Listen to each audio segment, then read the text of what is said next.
ನಮ್ಮ ಲೋಕಲ್ಲಿ ಮಾತಾಡೋದಾದರೆ ಒಂದು ಪ್ರಾಜೆಕ್ಟ್ ಬಗ್ಗೆ ಹೇಳೋದಾದರೆ ಇದ್ರದ್ದು ಕನ್ಸಂಪ್ಷನ್ ಆಫ್ ರಿಸೋರ್ಸಸ್ ಹೇಗೆ ಅಂತ ತಿಳಿಸ್ಕೊಡಿ. ಇಲ್ಲಿ ನಾನು ಎರಡನೇ ಎಕ್ಸಾಂಪಲ್ ತೊಗೋಬೋದು. ನಮ್ಮ ಈಗಿನ ಒಂದು ಭಾಳ ಮುಂಚೂಣಿಯಲ್ಲಿರೋ ಒಂದು ಹೋರಾಟವನ್ನೇ ತೊಗೊಳ್ಳೋಣ. ರೈತರ ಹೋರಾಟ, ಅದು ಪೊಲಿಟಿಕಲ್ ಹೋರಾಟಗಳು ಕನ್ವರ್ಟ್ ಆಗ್ತಾ ಇದ್ದಾವೆ. ಬಿಡದಿ ಮತ್ತು ರಾಮನಗರದಲ್ಲಿ ನಡೀತಿರುವಂಥ ಟೆಕ್ ಪಾರ್ಕನ್ನು ಒಂದು ಟೌನ್ಶಿಪ್ನ ಲೆಕ್ಕಾಚಾರ. ಈ ಟೌನ್ಶಿಪ್ನ ಲೆಕ್ಕಾಚಾರಕ್ಕೆ ಬಂದರೆ ಇದು ಒಂದು ಎಸ್ಟಿಮೇಷನ್ ಪ್ರಕಾರ ವಿಶಾಖಪಟ್ಟಣಂ ಪ್ರಾಜೆಕ್ಟ್ ಒಂದಿದೆ, ಅದು 1 ಗಿಗಾವ್ಯಾಟ್ ಪ್ರಾಜೆಕ್ಟ್. ಆಲ್ಮೋಸ್ಟ್ ಇದು 1 ಗಿಗಾವ್ಯಾಟ್ ಪ್ರಾಜೆಕ್ಟನ್ನು ಇದು ಕೂಡ ಬೇಡಿಕೆ ಆಗ್ತಾ ಇದೆ.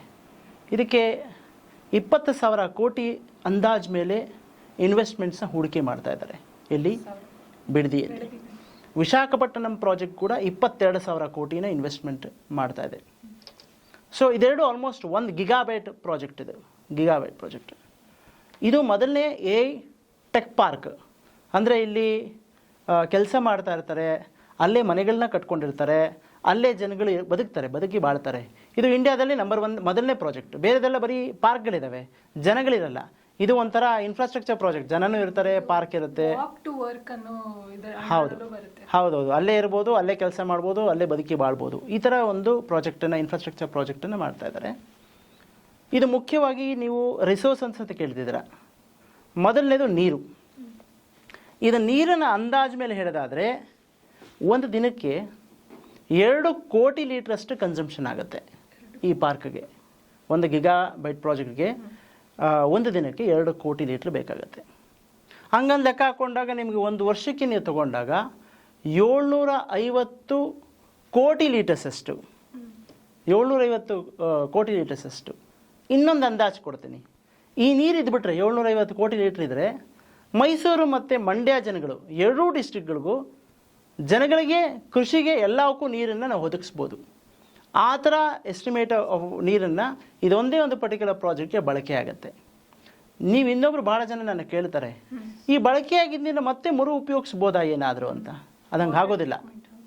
80% ನೀರನ್ನು ಕೇವಲವಾಗಿ ಹಾವಿಯಾಗಿ ಹೊರಟೋಗುತ್ತೆ. ಈಗ ನಾವು 750ರಲ್ಲಿ 80% ನೀರು ಬಿಸಿಗೆ, ಇದು ತುಂಬ ಬಿಸಿ ಪ್ರೊಡ್ಯೂಸ್ ಮಾಡುತ್ತೆ. ಆ ಬಿಸಿಗೆ ನಿಮ್ಮದು ನೀರೇ ಹಾವಿಯಾಗಿ ಹೊರಟೋಗುತ್ತೆ. ಇನ್ನು ಉಳ್ಕೊಳ್ಳೋದು 20% ವಾಟ್ರ್, ಅದು negligible amount of water. Treatment ಮಾಡಿದ್ರು ಕೂಡ ಕಾಸ್ಟ್ ಜಾಸ್ತಿ ಇರುತ್ತೆ, ಹಾಗಾಗಿ ಅದು ಕೂಡ ವೇಸ್ಟ್ ಆಗೋಗುತ್ತೆ.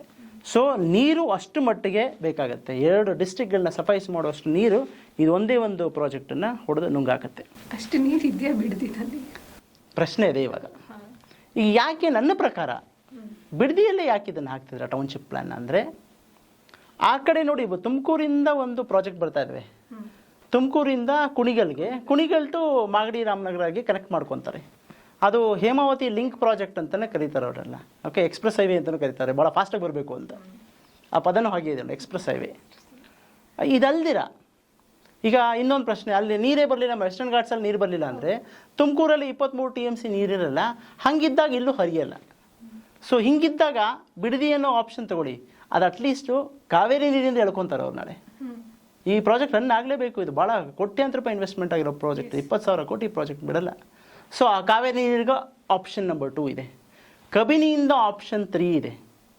ಇದೇ ಸಲುವಾಗಿ ಕೂಡ ಅಟ್ ಅ ಟೈಮ್ ನೋಡ್ಕೊಂಬನ್ನಿ ಎಲ್ಲ ಪ್ರಾಜೆಕ್ಟನ್ನು. ಇಲ್ಲಿ ಪಾರ್ಕ್ ಮಾಡೋಕ್ಕೆ ಲೆಕ್ಕಾಚಾರ ಆಗ್ತಾ ಇದ್ದಾರೆ, ತುಮಕೂರಿಂದ ನೀರನ್ನು ಎಳ್ಕೊಂಬರೋಕ್ಕೆ ಲೆಕ್ಕಾಚಾರ ಆಗ್ತಾ ಇದ್ದಾರೆ, ಮೇಕೆದಾಟು ಕೂಡ ಪ್ರಾಜೆಕ್ಟ್ ಲೆಕ್ಕ ಹಾಕ್ತಿದ್ದಾರೆ.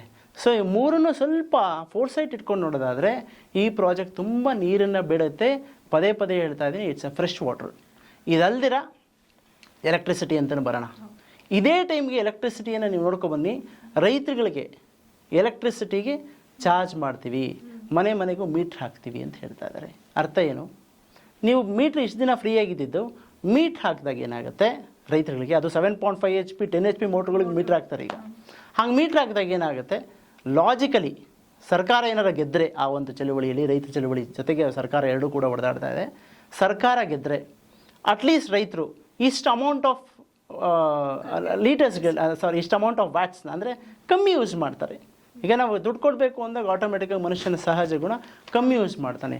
ಅಷ್ಟು ನಿಮಗೆ ವ್ಯಾಟ್ನ, ಎಲೆಕ್ಟ್ರಿಕ್ ವ್ಯಾಟನ್ನು ಉಳಿತಾಯ ಮಾಡಿಕೊಂಡು ಈ ಥರ ಒಂದು ಮೆಗಾ ಪ್ರಾಜೆಕ್ಟ್ಗಳಿಗೆ ಎಲೆಕ್ಟ್ರಿಸಿಟಿಯನ್ನು ಡಂಪ್ ಮಾಡ್ತಾ ಹೋಗ್ತಾರೆ. ಮೂರನೇದು ಬಿಡದಿ ಅನ್ನೋದು ಭಾಳ ಇಂಟ್ರೆಸ್ಟಿಂಗ್ ಸ್ಟೋರಿ ಏನಂದರೆ ಸುತ್ತಮುತ್ತ ಈಗಾಗಲೇ ನೋಡ್ತಾ ಇದ್ದೀವಿ ರಿಯಲ್ ಎಸ್ಟೇಟ್ಸ್ಗಳು ಸಿಕ್ಕಾಪಟ್ಟೆ ಇನ್ವೆಸ್ಟ್ಮೆಂಟ್ ಆಗೋಗಿದೆ. ಒಂದು ಲೆಕ್ಕಾಚಾರದ ಪ್ರಕಾರ ವಾದ್ರಾ ಇನ್ವೆಸ್ಟ್ಮೆಂಟ್ಸು ಇಲ್ಲಾಗುತ್ತೆ ಅಂತ. ಈ ಪೊಲಿಟಿಕಲ್ ಇನ್ವೆಸ್ಟ್ಮೆಂಟ್ಸ್ಗಳ ಬಗ್ಗೆನೂ ಮಾತಾಡ್ತೀನಿ ನಾನು, ಯಾಕೆಂದರೆ ಅಲ್ಲಿರೋ ಇನ್ವೆಸ್ಟ್ಮೆಂಟ್ಸ್ಗಳು ಇಲ್ಲಾಗುತ್ತೆ. ಇಲ್ಲಿ ಚೀಫ್ ಮಿನಿಸ್ಟರ್ಸ್ಗಳು, ಆಪೋನೆಂಟ್ ಪಾರ್ಟಿ ಎಲ್ಲ ಇನ್ವೆಸ್ಟ್ಮೆಂಟ್ಸ್ಗಳು ಜೋರಾಗಿ ಮಾಡ್ತಾರೆ ಇಲ್ಲೆಲ್ಲ. ಇದು ಯಾವುದೇ ಪ್ರಾಜೆಕ್ಟ್ ಆಗಿಲ್ಲ, I am not saying about this project. ನೀವು ನೈಸ್ ಕಾರಿಡಾರ್ ತೊಗೋಬೋದು, ಯಾವುದೇ ಇನ್ವೆಸ್ಟ್ಮೆಂಟ್ಸ್ ಆಗಿರ್ಬೋದು, ದೇರಲ್ಲೂ ಮ್ಯಾಕ್ಸಿಮಮ್ ಕ್ಯಾಪಿಟಲಿಸ್ಟ್ಗಳು ಬಂದು ಇನ್ವೆಸ್ಟ್ ಮಾಡ್ತಾರೆ, ಪೊಲಿಟಿಷಿಯನ್ಸ್ಗಳು ಇನ್ವೆಸ್ಟ್ ಮಾಡ್ತಾರೆ. ಸೊ ಲ್ಯಾಂಡ್ಗಳು ಕೂಡ ಈಸಿ ಆಯಿತು, ಭಾಳ ಹತ್ರ ಕೂಡ ಆಯ್ತಾರಲ್ಲ, ಬೆಂಗಳೂರಿಂದ ಭಾಳ ಹತ್ರ ಆಯಿತು. ಸೊ ಇವ್ರಿಗೆಲ್ಲ ಲೆಕ್ಕಾಚಾರ ಎಲ್ಲ ಮಾಫಿಯಾ ಓಪನ್ ಆಗಲಿಕ್ಕೆ, ವಾಟರ್ ಮಾಫಿಯಾ ಆಗಿರ್ಬೋದು, ಲ್ಯಾಂಡ್ ಮಾಫಿಯಾಸ್ ಆಗಿರ್ಬೋದು, ಎಲೆಕ್ಟ್ರಿಸಿಟಿ ಆಗಿರ್ಬೋದು, ಎಲ್ಲ ಲೆಕ್ಕಾಚಾರ ಹಾಕ್ಕೊಂಡು ಈ ಪ್ರಾಜೆಕ್ಟನ್ನು ಮಾಡ್ತಾ ಇದ್ದಾರೆ. ಸೊ ದ ರಿಸೋರ್ಸಸ್, ನೀರು ಎಲ್ಲನೂ ಜನಗಳಿಗೆ, ಮಣ್ಣಿಗೆ, ಕೃಷಿಗೆ ಯೂಸ್ ಆಗೋ ಬದಲು ಕಂಪನಿಗೆ ಯೂಸ್ ಆಗ್ತಾ ಇದೆ ಅಂತ. ಇದು ಕ್ಯಾಪಿಟಲಿಸ್ಟಿಕ್ ಸಮಾಜನೇ ಹಾಗೆ, ಇಲ್ಲಿ ಜನಗಳು ಅಂತ ಲೆಕ್ಕಾಚಾರ ಏನಿರಲ್ಲ. Capitalism works in that way. Government ಇದನ್ನ ಪುಷ್ ಮಾಡ್ತಾ ಇದೆ, ಕರ್ನಾಟಕ ಗವರ್ಮೆಂಟ್ ಕಡೆಯಿಂದ ಈ ಪ್ರಾಜೆಕ್ಟ್ಗೆ ತುಂಬ ಇನ್ಸೆಂಟಿವ್ಸ್ ಇದೆ ಅಂತ ಗೊತ್ತಿದೆ ನಮಗೆ. So what are the incentives ಈ ಪ್ರಾಜೆಕ್ಟ್ಗೆ? ನೀವು ಇನ್ಸೆಂಟಿವ್ಸ್ ಅಂತ ಕೇಳ್ತಾ ಇದ್ದೀರಿ. ಸೊ ಹಾಗಾಗಿ ಇದರಲ್ಲಿ ಸರ್ಕಾರದ ಕಾಪಿಗಳನ್ನ ನಾನು ಮಾತಾಡ್ತೀನಿ, ಬೇರೆ ಯಾವುದೂ ಅಲ್ಲ. ಸೊ ನಿಮಗೆ ಟ್ಯಾಕ್ಸ್ ಹಾಲಿಡೇ ಅಂತ ಹೇಳ್ತಾರೆ. ಈ ಒಂದು ಬಹುರಾಷ್ಟ್ರೀಯ ಕಂಪನಿಗಳು ಬಂದು ಹೂಡಿಕೆ ಮಾಡ್ತವೆ 2047ವರೆಗೂ, approximately 20 years tax holiday period ಅಂತ ಕರೀತಾ ಇದ್ದಾರೆ. GST ಇನ್ಪುಟ್ಸ್ ಕ್ರೆಡಿಟ್ ಅಂತ ಇದೆ. ಈ ಕನ್ಸ್ಟ್ರಕ್ಷನ್ ಮೆಟೀರಿಯಲ್ಗಳಿಗೆ ಮತ್ತು ಎಲೆಕ್ಟ್ರಿಸಿಟಿ ಐಟಮ್ಗಳಿಗೆ GST ಇನ್ಪುಟ್ ಟ್ಯಾಕ್ಸ್ ಕ್ರೆಡಿಟ್ ಅಂತ ಕೊಡ್ತಾ ಇದ್ದಾರೆ. ಇಂಟ್ರೆಸ್ಟ್ ಸಬ್ಸಿಡಿ ಏನಂಗಂದರೆ 5% interest subsidy up to 5 years. ಮೊದಲ 5 ವರ್ಷದಲ್ಲಿ ಶುರುವಾದ್ಮೇಲೆ ಮೊದಲ 5 ವರ್ಷದಲ್ಲಿ 5% ಇಂಟ್ರೆಸ್ಟ್ ಸಬ್ಸಿಡಿ, ಅಂದರೆ ಅವ್ರಿಗೆ ಹತ್ತತ್ರ ಅಗ್ರಿಕಲ್ಚರ್ ಲೋನ್ ಸಿಗ್ದಂಗೆ ಸಿಗುತ್ತೆ. Banking 100% way of on the banking sectors. Power 100% way of for transmission and wheeling charges. Transmission ಮತ್ತು ವೀಲಿಂಗ್ ಚಾರ್ಜಸ್ಗೆ 100% ನಮಗೆ ಸಬ್ಸಿಡಿ ಕೊಡ್ತಾ ಇದ್ದಾರೆ. ಇದಕ್ಕೆ ಸನ್ಶೈನ್ ಇನ್ಸೆಂಟಿವ್ಸ್ ಅಂತ ಪದ ಇಟ್ಟಿದ್ದಾರೆ. ಸನ್ಶೈನ್ ಇನ್ಸೆಂಟಿವ್ಸ್, ನಮ್ಮಲ್ಲಿ ಬೆಳಕು ಬರ್ತಾ ಇದೆ ಬನ್ನಿ ಅಂತ. ಈ ಸನ್ಶೈನ್ ಇನ್ಸೆಂಟಿವ್ ಏನಂದರೆ ಈ ಕಂಪ್ನಿಗಳಿಗೆ 100 ಕೋಟಿಯಷ್ಟು ಸರ್ಕಾರ ಫ್ರೀಯಾಗಿ ಕೊಡುತ್ತೆ ಸಬ್ಸಿಡಿ ಮುಖಾಂತರ. ರೈತರುಗಳಿಗೆ ಸಣ್ಣ ಪುಟ್ಟ ಬೆಳೆಗಳಿಗೆ ನಾಶ ಆದರೆ ದುಡ್ಡು ಕೊಡೋದು ಕಷ್ಟ, ಬಟ್ ಇಲ್ಲಿ ಸನ್ಶೈನ್ ಇನ್ಸೆಂಟಿವ್ಸ್ಗಳು ಮಾಡ್ತಾ ಇದ್ದಾರೆ. ಸೊ ಒಟ್ಟಾರೆ ಕ್ಯಾಪಿಟಲ್ ಸಬ್ಸಿಡಿಗಳಿದ್ದಾವೆ, ಲ್ಯಾಂಡ್ ಸಬ್ಸಿಡಿಗಳಿದ್ದಾವೆ. ಭಾಳ ಚಂದ ಅಂದರೆ ಇಲ್ಲ, ಇದು ಪರ್ಚೇಸ್ ಆಫ್ ದ ಪ್ರಾಪರ್ಟಿನ ತಗೋತಾರೆ. ಹೇಗೆ ಅಂದರೆ, ಈಗ ತುಮಕೂರಲ್ಲಿ ನಮ್ಮ ಆಶ್ರಮ ಇದೆ, ಅದರದ್ದು 1 ಎಕರೆ ಜಮೀನು ಸುತ್ತಮುತ್ತ ನಾನು ಹೇಳ್ತಾ ಇದ್ದೀನಿ. 1 ಎಕರೆ ಜಮೀನು ಪ್ರೈವೇಟ್ ವ್ಯಾಲ್ಯೂ ಬಂದು 2 ಕೋಟಿ ಇರುತ್ತೆ. ಆದರೆ ಅಲ್ಲಿ SR ವ್ಯಾಲ್ಯೂ ಅಂತ ಒಂದು ನಿಗದಿ ಮಾಡಿರುತ್ತೆ ಸರ್ಕಾರ. ಅದು ಅಪ್ರಾಕ್ಸಿಮೇಟ್ಲಿ ಒಂದು 22 ಲಕ್ಷ 23 ಲಕ್ಷ ಇರುತ್ತೆ ಹಾನೆಸ್ಟ್ಲಿ. ಈ 22 ಲಕ್ಷ 23 ಲಕ್ಷಕ್ಕೆ ಅವ್ರು ಖರೀದಿ ಮಾಡ್ತಾರೆ ಪ್ರಾಪರ್ಟಿಯನ್ನು. ಅದು ಏನು ಲೆಕ್ಕಾಚಾರ, ಅದು 8-3 ಮ್ಯಾಕ್ಸಿಮಮ್ ರೈತರ ಹತ್ರ ಖರೀದಿ ಮಾಡಬೇಕಾದ್ರೆ ಅದನ್ನು SR ವ್ಯಾಲ್ಯೂ ಅಂತ ಹಾಕೋತಾರೆ. Say something around 50 lakhs 55 lakhs. ಅದರಲ್ಲೂ 25% ವೇ ಆಫ್ ಮಾಡಿಕೊಡ್ತಾರೆ. ಅಂದರೆ ಈ 2 ಕೋಟಿ ಜಮೀನನ್ನು 35 ಲಕ್ಷ 37 ಲಕ್ಷಕ್ಕೆ ಆ ಕಂಪನಿಗಳಿಗೆ ಅದನ್ನು ಅವ್ರು ಮಾಡಿಕೊಡ್ತಾರೆ. ನೆಕ್ಸ್ಟು ಸ್ಟ್ಯಾಂಪ್ ಡ್ಯೂಟಿ 100% ಎಕ್ಸಂಪ್ಷನ್ಸ್ ಕೊಡ್ತಾ ಇದ್ದಾರೆ. ರಿಜಿಸ್ಟ್ರೇಷನ್ ಚಾರ್ಜ್ ಸಬ್ಸಿಡಿ ಇದೆ ಅವರಿಗೆ.